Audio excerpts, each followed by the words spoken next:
We still can't see him, but he's now in stage 3. At the end of stage 3, he will now enter into our dimension of time. His day will be like our day. And so we'll be able to see him. At that time, he will be a Jew, the Antichrist. He'd be a young man. He'd be powerfully built. He would have curly hair. Where would he be on earth? Jerusalem, the Holy Land. Ruling the world from Jerusalem. From what would appear to be the throne of David, alayhi salam. With what would appear to be eternal rule. Then the Antichrist would say, I am the Messiah. And lots of Jews and lots of Christians, I believe, particularly those around George Bush, would accept him as the Messiah. Then of course he could rub his hands and say, mission accomplished. By my calculation, I think we're about 50 years away from that, but of course I can be wrong. But in order for the Antichrist to achieve his objective, he needs to liberate the Holy Land. Number 2, he needs to bring the Jews back to the Holy Land to reclaim it as their own. Number 3, he needs to restore a state of Israel in the Holy Land and get the Jews to believe that this is the holy Israel of David and of Solomon, alayhi salam. And number 4, he has to get that state of Israel to become the ruling state in the world. The Antichrist uses the world order of Gog and Magog to achieve his objectives. It is as plain as daylight. It is that white world order which has made it possible for the Holy Land to be liberated. 1917, British Army. It is that white world order which has brought the Jews back to the Holy Land to reclaim it as their own. It is that white world order which has caused the state of Israel to be restored in the Holy Land, and it is not an essentially Jewish state. That Israel is a white European state, masquerading as Jewish. It is a Euro-Jewish state.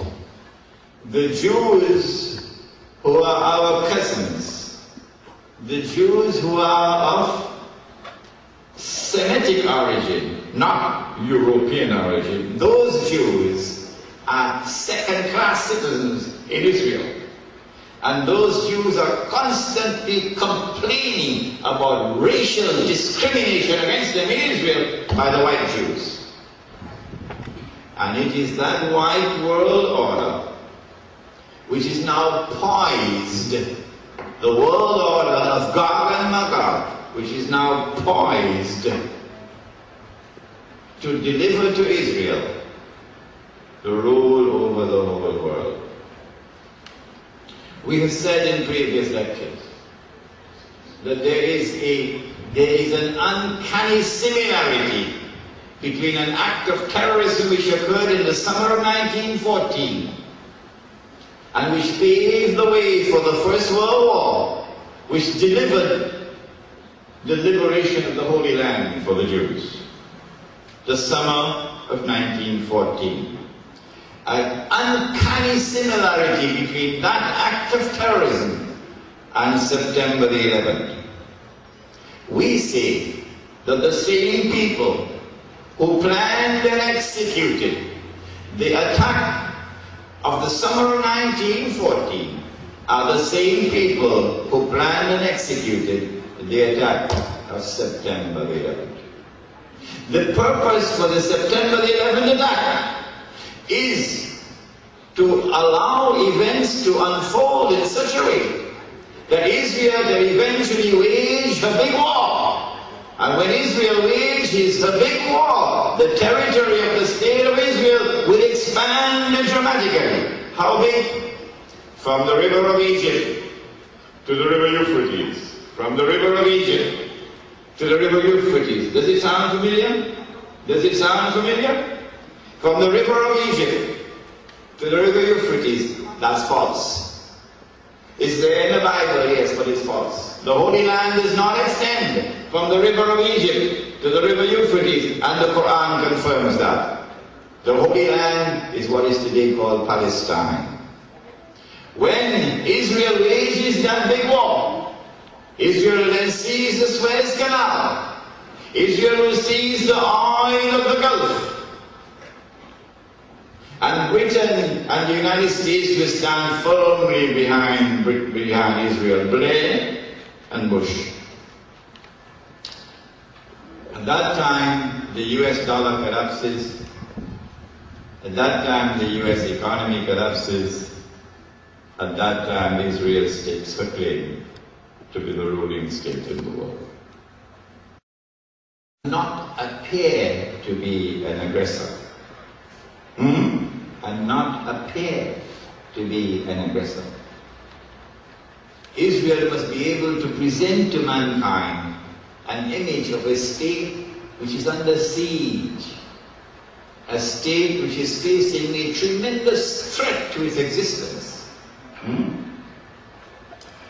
And so September 11th was used to attack Afghanistan with a brutality which is inexplicable. A 2,000-pound bomb being dropped upon a people who are defenseless, living in almost primitive conditions, and who had waged war against the Soviet Union for 12 long years, who are some of the poorest people on the face of the earth, and you are the richest, the most wealthy, the most powerful country in the world, and you're dropping 2,000-pound bombs upon these defenseless people, indiscriminately killing women, killing children, doesn't matter. Why? This indiscriminate, reckless, wanton use of force in such a wicked way. There's a purpose. The purpose is to try to wake up the Muslim world, wake them up, so that they'll come out and attempt to use force. And then the attack on Iraq. And after attacking Iraq and getting rid of that blue-eyed boy of the Yankees, they created him, they fed him, they groomed him, they supported him, all through a man named Saddam Hussein. Then they turned against their own blue-eyed boy, used him as the reason and justification to invade Iraq. But if we, the Muslims, had ever attempted to remove Saddam Hussein, they would have destroyed